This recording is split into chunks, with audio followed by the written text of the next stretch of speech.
Hello and welcome back to my channel Anurag law classes. तो इसमें हम अपना एविडेंस एक्ट पढ़ रहे थे और आज हम एविडेंस एक्ट में 115 से शुरू करेंगे जो है एस्टॉपिल। ठीक है, इसमें एस्टॉपल में हमें दे रखा है when one person by his declaration या फिर एक्ट या ओमिशन इंटेंशनली कॉजेज और permitted causes another person to believe a thing to be true and to act upon such believe. तो इसमें हमें बता रखा है कि जब कोई एक पर्सन उसके डिक्लेरेशन एक्ट या ओमिशन द्वारा जब वो किसी को इंटेंशनली कॉज करता है कि वो किसी चीज़ पर बिलीव करे और क्या कहते हैं उस बिलीव करके उसे ट्रू समझे और उसे क्या कहते हैं उसके ऊपर एक्ट करे, तो उसे एस्टॉपल माना जाता है। इसे हम एक एग्जांपल से समझ सकते हैं। जैसे मान लीजिए एक पर्सन ए है और एक पर्सन बी है। इन दोनों ने करा कॉन्ट्रैक्ट कि ए ने इसे एप्पल बेचे बी को 500 रुपये में। ठीक है, तो बी का काम बी ए ने एप्पल लिए और बी का जो काम था बी को देने थे पैसे। तो अब जब इन्होंने कॉन्ट्रैक्ट कर लिया तो बी क्या कहते हैं इसमें हट नहीं सकता अपनी ऑब्लिगेशन से, है ना। तो ये बी पे एस्टॉपल लग जाएगा। ठीक है, अब आते हैं आगे।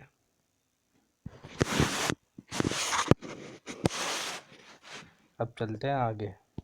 ठीक है,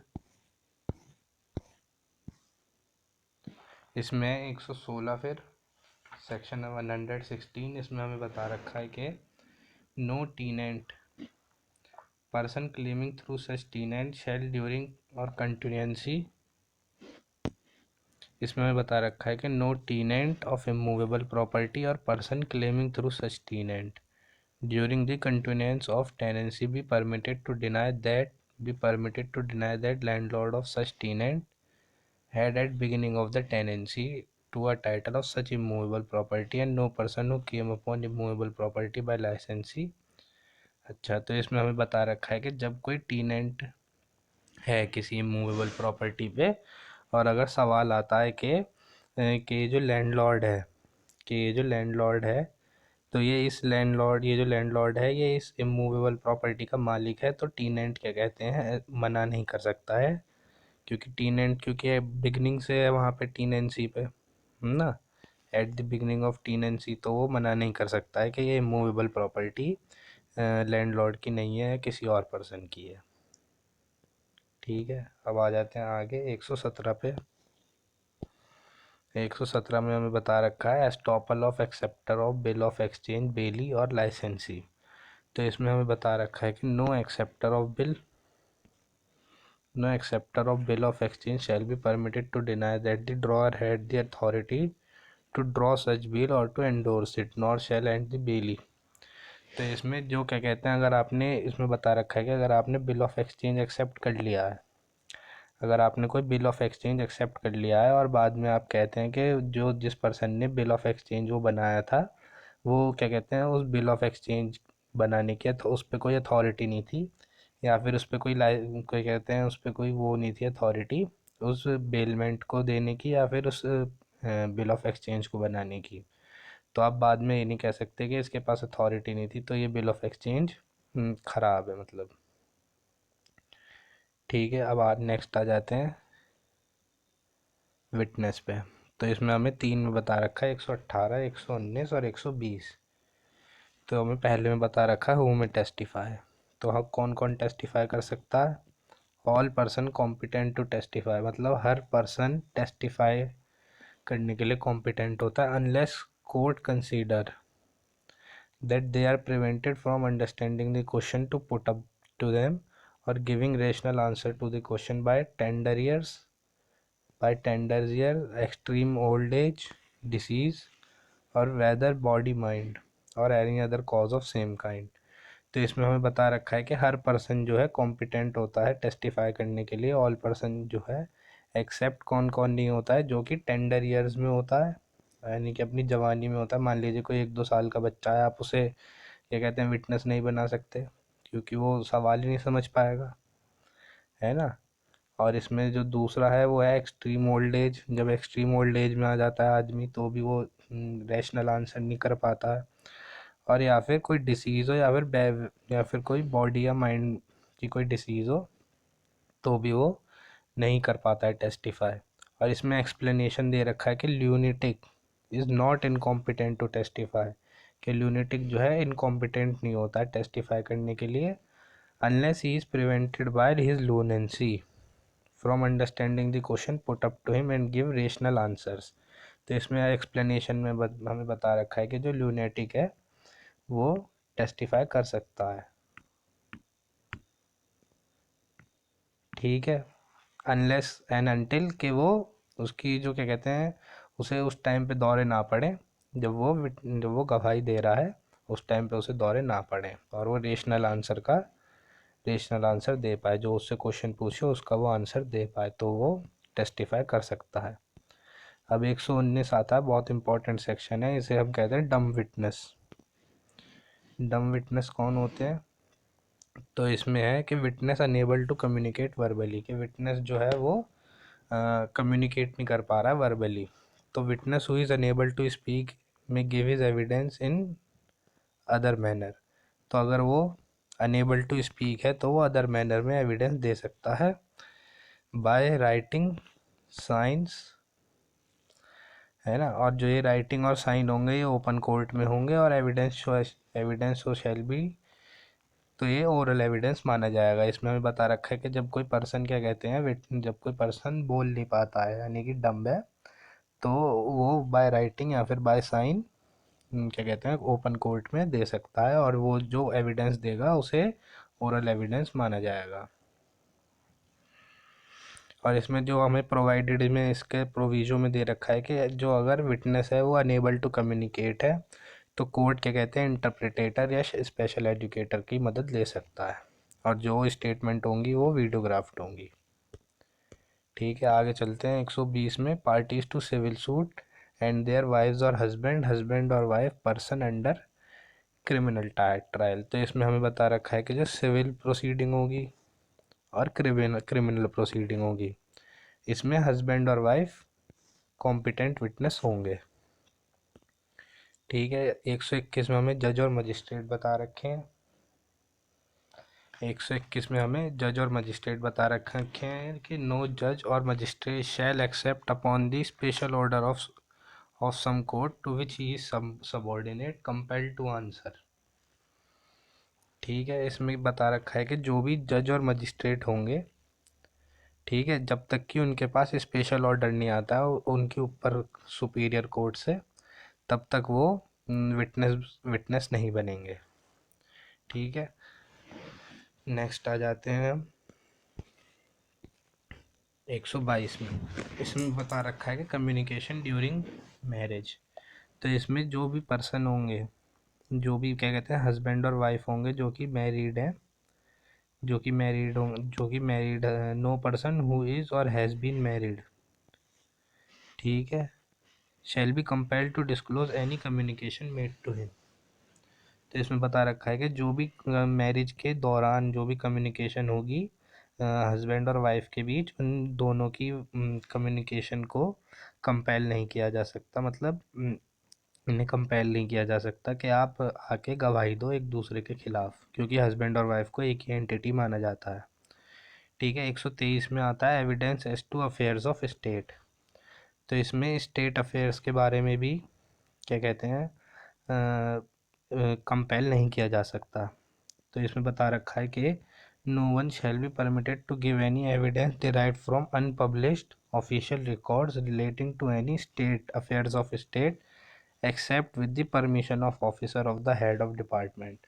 तो इसमें बता रखा है कि जैसे मान लीजिए आर्मी जब स्ट्राइक करने जाती है, जैसे आर्मी हमारी स्ट्राइक करने जाती है जब, तो आर्मी के जितने भी अफेयर्स होते हैं वो सब सीक्रेट रखे जाते हैं, ठीक है। क्यों? क्योंकि जब अगर मान लीजिए वो स्ट्राइक करने जा रही है आर्मी, और उनके अफेयर्स जो हैं अफेयर्स उनके किसी दूसरे मतलब किसी को पता चल गए तो उनकी तो क्या कहते हैं स्ट्राइक विफल हो जाएगी, मतलब काम नहीं कर पाएगी उनकी स्ट्राइक। तो इसलिए इसको बता रखा है कि जो भी ऑफिशियल रिकॉर्ड होंगे स्टेट के, अनपब्लिश ऑफिशियल रिकॉर्ड, उन्हें आप कंपेल नहीं कर सकते विटनेस के लिए। अब आगे आ जाते हैं इसमें। और ऑफिशियल कम्युनिकेशन, अगर मान लीजिए किसी दो पर्सन के बीच में, ऑफिशियल दो जो सरकारी नौकर हैं, मतलब जैसे मान लीजिए दो आईएएस हैं, दो आईएएस के बीच में जो भी जो भी कम्युनिकेशन होगी वो क्या कहते हैं उन्हें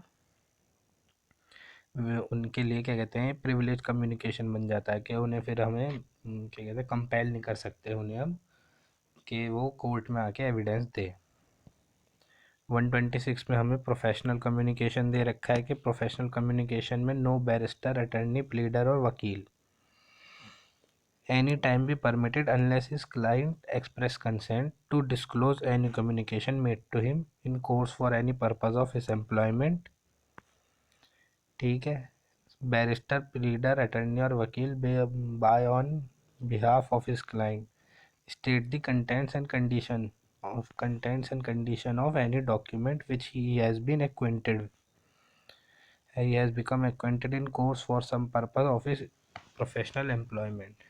तो इसमें हमें बता रखा है कि जो भी क्या कहते हैं वकील और उसके क्लाइंट के बीच में जो भी कम्युनिकेशन होगी, अनलेस अनलेस दी क्लाइंट एक्सप्रेस कंसेंट, कोर्ट में क्या कहते हैं उसका एविडेंस नहीं दिया जा सकता। आगे चलते हैं। 127 में हमें बता रखा है कि जो 126 में जो हमें इंटरप्लीडर और वकील की बात हुई थी, ये इंटरप्रेटर्स पर भी लागू होता है। ठीक है। इसमें जो हमें 128 बता रखा है, 128, इसमें बता रखा है कि privilege not waived by volunteering evidence. तो इसमें जो प्रिविलेज कम्युनिकेशन हमने जो ऊपर देखी थी अभी, उन्हें क्या कहते हैं उन्हें वेव ऑफ नहीं कर सकते बाय वॉलंटियरिंग एविडेंस द्वारा उन्हें वेव ऑफ नहीं कर सकते। इसे अब हम अंदर पढ़ेंगे। If any party to a suit give evidence, तो इसमें पहला है party to a suit give evidence therein his own instance, he shall not be deemed to have consented thereby to such disclosure as mentioned in section 126, and if any party to suit or proceeding call any such barrister, pleader, attorney, vakil as a witness, he shall deem to have consented to such disclosure only if he question barrister, attorney, वकील with but for such question he would not be liberty to disclose. इसमें बता रखा है कि जो भी, अगर आप मान लीजिए जैसे आपने चोरी करी और चोरी करने के बाद आप वकील के पास जाते हैं और वकील से कहते हैं कि वकील साहब मैंने चोरी करी है, मुझे बचा लो, है ना, मेरे को अब क्या कहते हैं जेल नहीं जाना, मैंने चोरी कर ली है। तो वकील को आप कंपेल नहीं कर सकते कि आपके खिलाफ आके वो गवाही दे कोर्ट में। इसमें है confidential communication with legal adviser. तो इसमें क्या कहते हैं कॉन्फिडेंशियल कम्युनिकेशन नहीं दे सकता कोई भी लीगल प्रोफेशनल या फिर लीगल एडवाइज़र। इसमें प्रोडक्शन ऑफ 130 में production of title deeds of witness not a party. 130 में हमें बता रखा है कि no witness who is not a party to a suit shall be compelled to produce his title deeds to any property or any document in virtue if he holds any property as such pledge और mortgage और any document। तो इसमें हमें बता रखा है कि जो भी विटनेस होगा, जो भी इसमें विटनेस होगा उसे क्या कहते हैं, जो भी जो भी विटनेस होगा उसे टाइटल डीड्स के लिए क्या कहते हैं, उसे टाइटल डीड्स के लिए नहीं बुला सकते। कि मान लीजिए कोई विटनेस है जो कि पार्टी नहीं है, witness who is not a party, witness who is not a party to the suit, तो उसे कंपेल नहीं करा जा सकता कि to produce his title deeds of any property. तो उस विटनेस को क्या कहते हैं, उस विटनेस को कंपेल नहीं कर सकती कोर्ट के आइए आप अपने जो ये घर के कागज़ है ये दिखाइए, क्योंकि वो तो एक सिर्फ विटनेस है और वो पार्टी भी नहीं है। और वो पार्टी भी नहीं है केस में। ठीक है, आगे चलते हैं। प्रोडक्शन ऑफ डॉक्यूमेंट और electronic record which another person having possession could refuse to produce. तो इसमें बता रखा है कि जो भी पर्सन के पास इलेक्ट्रॉनिक रिकॉर्ड या फिर कुछ और है जिसके पोजेशन में वो है, तो वो रिफ्यूज़ कर सकता है उसे प्रोड्यूस करने के लिए। No one shall be compelled to produce document in his possession or electronic record under his control which any other person could have entitled to refuse to produce if they were in his possession control unless such last mentioned person consents to their production। तो जब तक उसकी consent नहीं होगी तब तक उसे क्या कहते हैं वो अ, उसे कोर्ट में एविडेंस के लिए पेश नहीं करेगा। अब आ जाते हैं 132 पे। Witness not excused from answering on ground that answer will criminate. तो इसमें हमें ये बता रखा है कि witness shall not be executed excused from answering any question as to any matter relevant to matter in issue in any suit or in any civil or criminal proceeding upon the ground that the answer to such question will criminate or may tend him directly or indirectly to criminate such witness, or that it will expose him directly or indirectly such witness to a penalty or forfeiture of any kind। इसमें बता रखा है कि जो भी witness है उनको उनसे मतलब सवाल पूछे जाएंगे कि जैसे कि मान लीजिए उसने ही क्राइम करा है, उसे मतलब ऐसे ऐसे ये नहीं पूछे जाएंगे कि आपने क्राइम करते हुए देखा ये वो, कि उसे ऐसा समझा जाएगा कि उसके पास भी क्राइम का भार है, उसके ऊपर भी क्राइम का भार है विटनेस के ऊपर। Provided that no such answer with a witness shall be compelled to give such subject to him arrest on or prosecution proved against him any criminal except a prosecution giving false evidence by such answer। तो इसमें बता रखा है कि जो भी answer जो witness देगा, और विटनेस ने अगर मान लीजिए कोई ऐसा आंसर दिया जिससे कि उसकी क्रिमिनल लाइबिलिटी आती है, तो उसके ऊपर कोई अरेस्ट या फिर उसके ऊपर कोई प्रोसिक्यूशन नहीं होगा अनलेस एंड अनटिल उसके ऊपर कोई फॉल्स एविडेंस दे दिया गया है। तो नेक्स्ट आ जाते हैं 133। अकम्पलिस मतलब मान लीजिए जो इसमें क्या कहते हैं,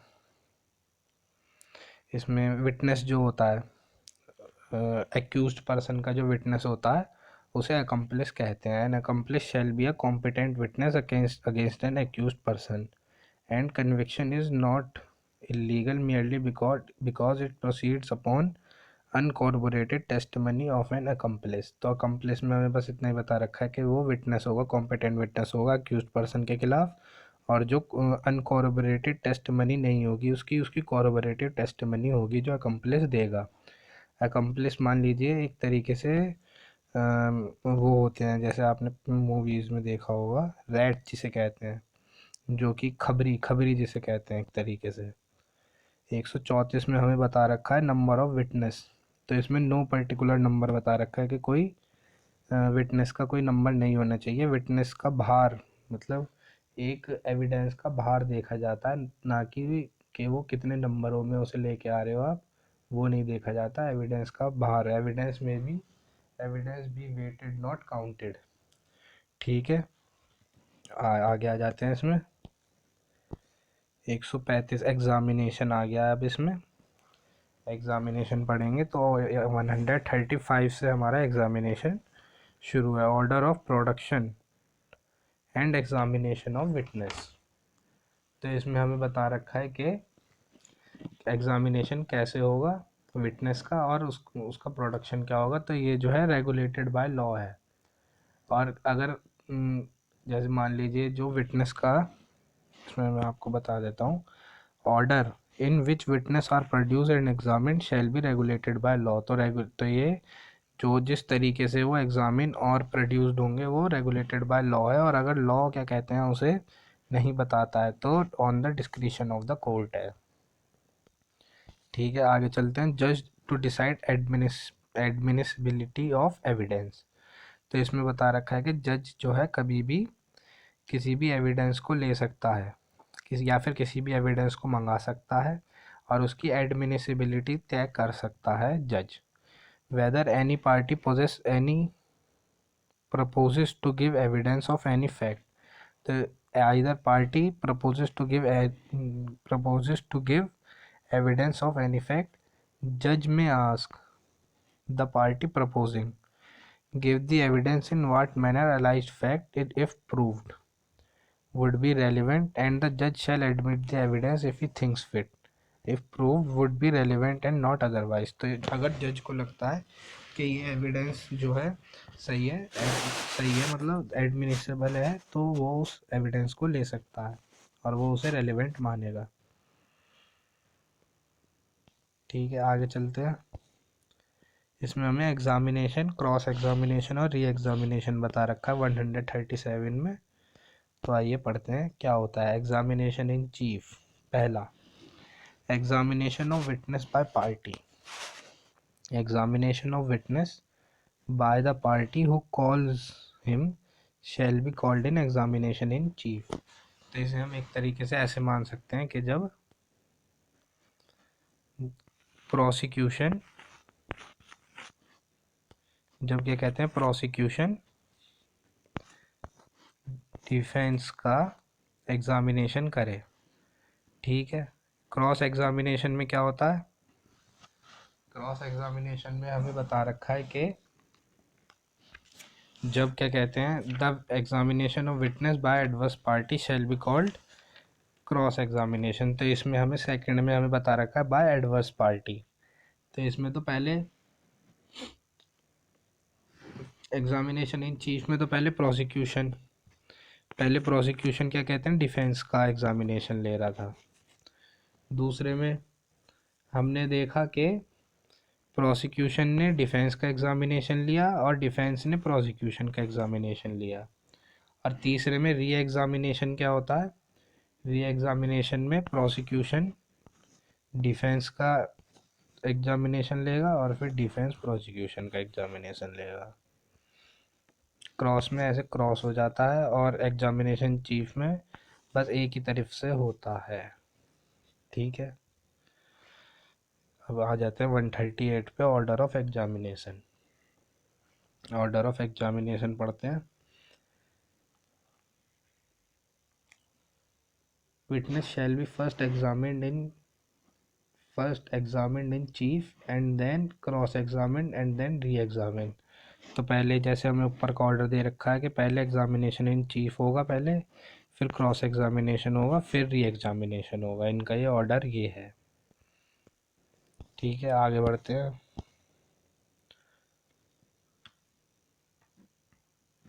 और इसमें डायरेक्शन दे रखे हैं री एग्जामिनेशन की, कि री एग्जामिनेशन कब डायरेक्टेड होंगी। Explaining the matter referred in cross examination if new matter is permission of court introduced in re examination, adverse party में क्रॉस एग्जामिन अपॉन फर्दर। तो एडवर्स पार्टी जब cross examine करती है एक दूसरे को आगे जाके, जैसे री एग्जामिनेशन हो चुका है पहले ही, और उसके बाद क्या कहते हैं कोई नया एविडेंस मिला और नए एविडेंस के बाद फिर से एग्जामिनेशन की ज़रूरत पड़ती है, तो उसे री एग्जामिनेशन फिर से करवाया जा सकता है। 139 में हमें दे रखा है cross examination of person called to produce a document। Summoned to produce a document does not become a witness by mere fact that he produced it and cannot be cross-examined unless and until he is called as a witness।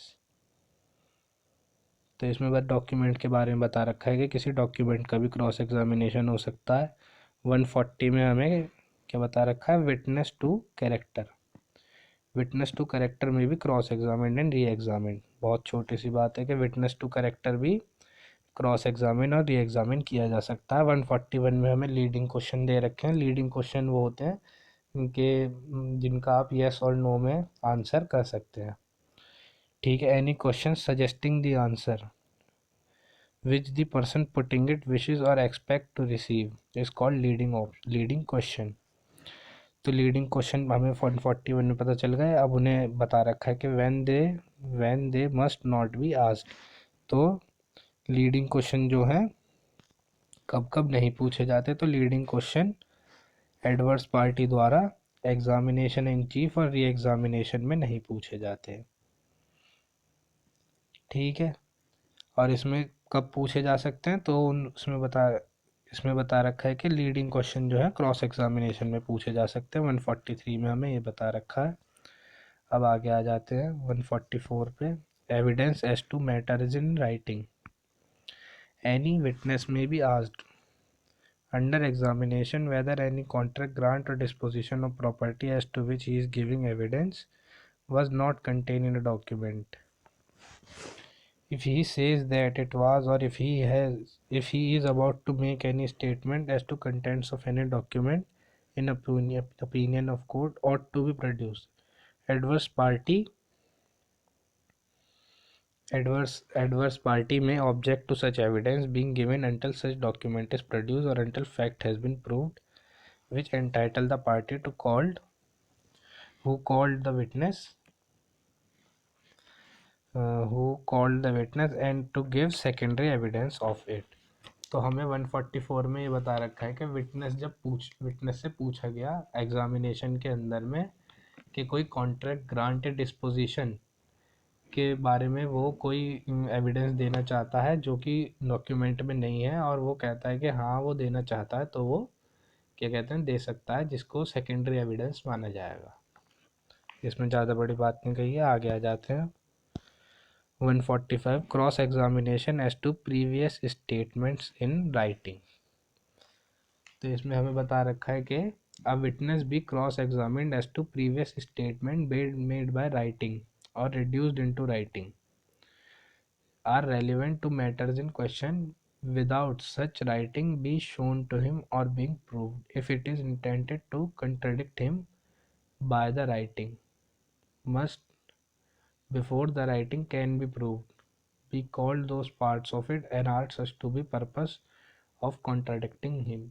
तो इसमें अगर कोई previous statement दे रखी है तो उसका भी cross examination हो सकता है। इसमें बस ज़्यादा कोई बड़ी बात नहीं है। 146 में हमें बता रखा है क्वेश्चन 146 में हमें बता रखा है क्वेश्चन लॉफुल इन क्रॉस एग्जामिनेशन। तो क्वेश्चन क्या कहते हैं, कौन कौन से क्वेश्चन क्रॉस एग्जामिनेशन में पूछ सकते हैं या फिर कौन कौन से क्वेश्चन लॉफुल होते हैं। तो इसमें हमें पहला बता रखा है कि टू टेस्ट हिज वेरिसिटी, कि उसकी क्या कहते हैं वेरिसिटी देखना, वो पर्सन मतलब कितना पानी में है वो देखना क्रॉस एग्जामिनेशन में। Discover who he is and what his position in life, तो उसकी पोजीशन इन लाइफ में क्या है और वो क्या है। ठीक है, to shake his credit by injuring his character although the answer to such question में टेंड डायरेक्टली और इनडायरेक्टली टू क्रिमिनेट हिम। तो उससे ऐसे सवाल पूछे जाएंगे ताकि वो उसको मतलब उसका कैरेक्टर हिला सके, उसको शेक हिज क्रेडिट कर सके, ताकि वो आंसर दे। ऐसे ऐसे क्वेश्चन क्रॉस एग्जामिनेशन में लॉफुल होंगे पूछने। और इसमें हमें आगे बता रखा है कि जो भी ऑफेंस रिलेटेड टू वुमेन है ना, ये 376 वाले और 354 वाले जो भी हैं, जो ऑफेंस रिलेटेड टू वुमेन है, या इसमें तो रेप के केस बता रखे हैं IPC for attempt to commit any offence where the question of consent is in issue.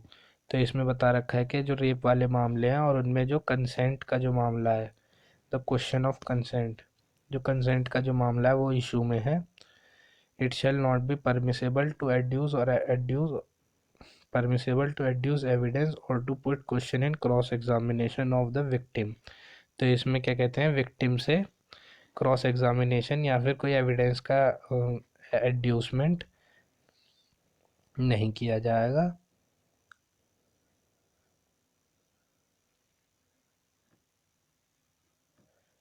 ठीक है, इसमें आगे चलते हैं अब। और इसमें डिसेंसी के साथ क्वेश्चन पूछे जाएंगे विक्टिम के साथ। When witness be compelled to answer, तो इसमें बता रखा है कि विटनेस कब विटनेस को कंपेल कर सकते हैं if any question relates to matter relevant to suit or proceeding the provision of section 132 shall apply thereto. तो 132 के जो हमने 132 में भी पढ़ा था वो लागू हो जाएगा इसमें। आगे आ जाते हैं 148 court to decide when question shall be asked and when witness compelled to answer. तो कोर्ट डिसाइड करेगी कि कब क्वेश्चन पूछे जा सकते हैं और कब विटनेस को कंपेल किया जा सकता है आंसर देने के लिए। If such question relates to matter not relevant to suit or proceeding except in so far affect the credit of witness by injuring his character, court shall decide whether or not witness shall compel to answer it. ठीक है, इसमें अभी जो हमने पढ़ा कि अगर कोई क्वेश्चन पूछा जा रहा है, अगर कोई क्वेश्चन पूछा गया जो कि रेलिवेंट नहीं है, मगर क्या कहते हैं वो, क्या कहते हैं उसका विटनेस की क्रेडिट शेक कर सकता है या फिर उसके करेक्टर को इंजरी पहुंचा सकता है वो, तो कोर्ट डिसाइड करेगी कि कब कौन सा क्वेश्चन पूछा जाएगा विटनेस से।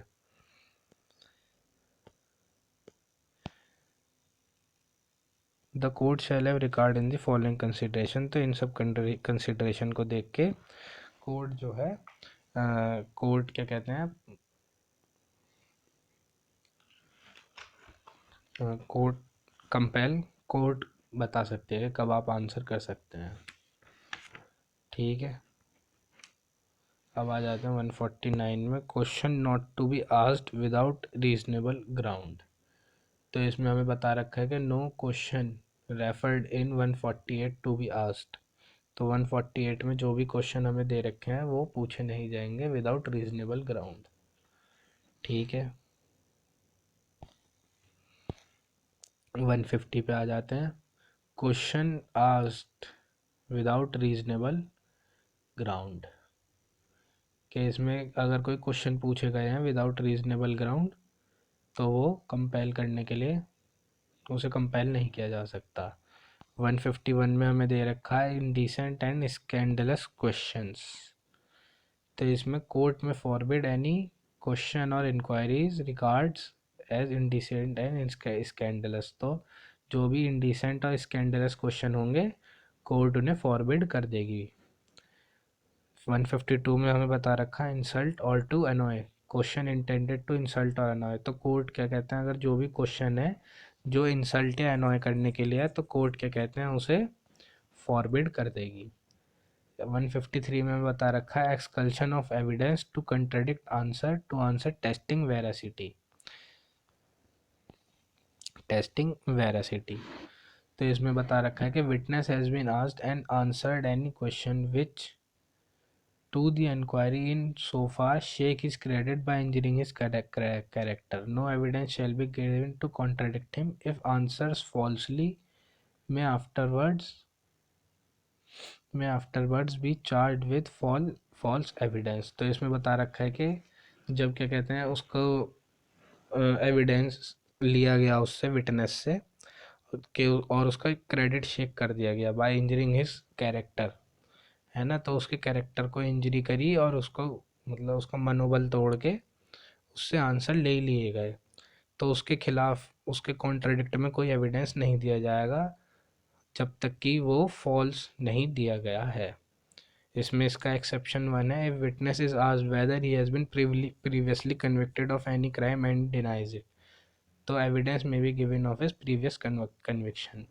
तो पहला एक्सेप्शन है कि अगर वो प्रीवियस कन्विक्टेड है और उससे पूछा गया कि वो प्रीवियसली कन्विक्टेड है और उसने मना कर लिया कि मेरे को तो पहले कोई सज़ा नहीं मिली थी, तो उसके लिए क्या कहते हैं दिए जाएंगे। सेकंड एक्सेप्शन है, witness is asked any question tending to impeach his impartiality and answer it by denying the fact suggested he may be contradicted. तो अगर विटनेस ही कोई ऐसा वो दे देता है, वह विटनेस ही ऐसा कोई स्टेटमेंट दे देता है ताकि उससे पता चलता है कि ये तो फैक्ट से कॉन्ट्राडिक्ट कर रहा है ये, है ना, तो उसके खिलाफ फिर एविडेंस दे सकते हैं। नेक्स्ट आ जाते हैं 154, question by party to his own witness. तो इसमें जब वो अपने खिलाफ ही मतलब जैसे मान लीजिए हॉस्टाइल हो जाता है विटनेस, है ना, हॉस्टाइल विटनेस की इसमें बता रखा है 154 में। तो permits the person who calls the witness to put any question might be put in cross examination by adverse party. तो इसमें बता रखा है कि जब मान लीजिए कोई विटनेस क्या कहते हैं अपनी अपने ही उसके खिलाफ गवाही दे देता है तो उसे हॉस्टाइल विटनेस कहा जाता है।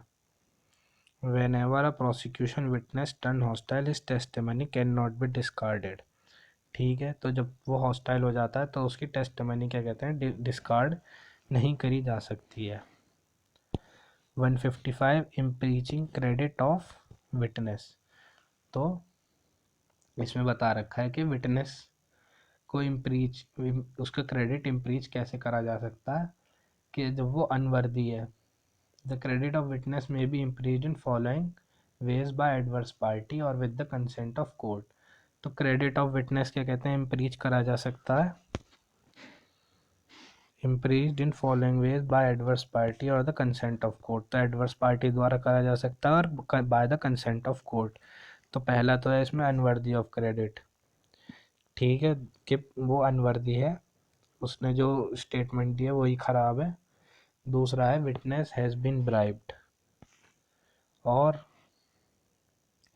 ऑफर अ ब्राइब और रिसीव्ड एनी करप्ट इंड्यूसमेंट। ठीक है, तीसरा है इसमें, चौथा ओमिट कर दिया गया है, और तीसरा है इसमें फॉर्मर स्टेटमेंट इनकंसिस्टेंट है ना, which is with any part of evidence which is liable to contradict. तो इसमें बता रखा है कि इन तीन सिचुएशन में कि उसका जो विटनेस ने स्टेटमेंट दिया है वो उसे गलत माना जाएगा, कि एक तो वो अनवर्दी है, दूसरा उनने अगर कोई पैसे लिए हैं, या फिर तीसरा कि उनने कोई ऐसा स्टेटमेंट दिया है जो कॉन्ट्राडिक्ट कर रहा है एविडेंस से, तो उसमें ये अनवर्दी माना जाएगा। ठीक है, आगे चलते हैं इसमें 156। वैसे अब थोड़ा अनइम्पॉर्टेंट सा शुरू हो गया है, वैसे यहाँ से ज़्यादा पूछे नहीं जाते, मगर कोरोबरेटिव का मतलब पता होना चाहिए। To support a statement by providing new evidence. तो इसमें कोरोबरेटिव की बात करी गई है, मगर हम चलते हैं डायरेक्ट सीधा आपका 158 पे। What matters may be proved in connection with proved statement relevant under section 32 और 33। तो हमने 32 और 33 में पढ़ा था डैंग डिक्लेरेशन और बाकी जो चार तरीके के पर्सन होते हैं वो कैन नॉट बी फाउंड और के अनरीजनेबल एक्सपेंस होगा, है ना। वो चार तरीके के पर्सन के बारे में हमें बता रखा है कि उनकी वेन एवर एनी स्टेटमेंट, कि उनके द्वारा स्टेटमेंट दी गई थी 32 और 33 के अंदर, और उनको हम कॉन्ट्राडिक्ट करना चाह रहे हैं तो हमें उनके लिए न्यू एविडेंस देना पड़ेगा।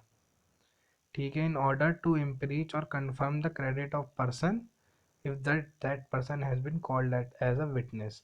तो हमें उन्हें कॉन्ट्राडिक्ट करने के लिए नया कॉर्पोरेटिव एविडेंस देना पड़ेगा, और अगर हम नहीं दे पाते हैं तो उनकी स्टेटमेंट ऐसी मानी जाएंगी कि जैसे कि वो पर्सन इस केस में विटनेस था।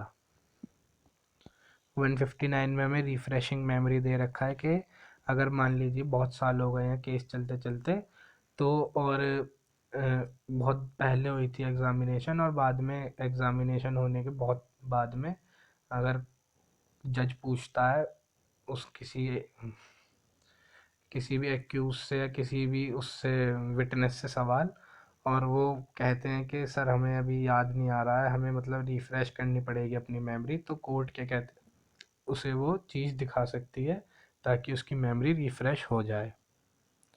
ठीक है, अब आगे आ जाते हैं हम 160 पे। Testimony to fact stated in document mention in 159। तो 159 में जो हमें बता रखा था कि रिफ़्रेशिंग मेमोरी, है ना, तो इसमें हम डॉक्यूमेंट के बारे में भी रिफ़्रेश अपनी मेमोरी कर सकते हैं। इसमें बता रखा है विटनेस में also testify to fact mention in such document as mention in 159 although he has no specific recollection of fact themselves, fact were correctly recorded in the document। ठीक है, 161 में आ जाते हैं। Right of adverse party to writing as to writing used in refresh memory. तो इसमें adverse party क्या कहते हैं रिफ्रेश एडवर्स पार्टी भी, जैसे अगर मान लीजिए एक्यूज्ड ने मांगा कि मेरे को रिफ़्रेश करनी है अपनी मेमोरी, तो प्रोसिक्यूशन भी कह सकता है कि हाँ हमें भी मेमोरी रिफ़्रेश करनी है, तो हमें भी ये डॉक्यूमेंट दिखाया जाए। ठीक है, अब आ जाते हैं 165 पे सीधा। जज पावर टू पुट क्वेश्चन और ऑर्डर प्रोडक्शन। तो इसमें बता रखा है कि ऑर्डर टू डिस्कवर और obtain proper proof of relevant fact, ask any question he pleases. तो जज को अगर लगता है कि जज जो है कोई भी, इसमें बता रखा है कि जज में इन ऑर्डर टू डिस्कवर और obtain proper proof of relevant fact के प्रॉपर प्रूफ, रेलिवेंट फैक्ट के प्रॉपर प्रूफ करने के लिए वो कोई भी question, ask any question in any form any time of any witness of any parties. तो किसी भी पार्टी से किसी भी समय या किसी भी विटनेस से जज क्या कहते हैं, क्वेश्चन कर सकता है रेलिवेंट फैक्ट प्रूफ करने के लिए। ठीक है, इसमें आगे भी दे रखा है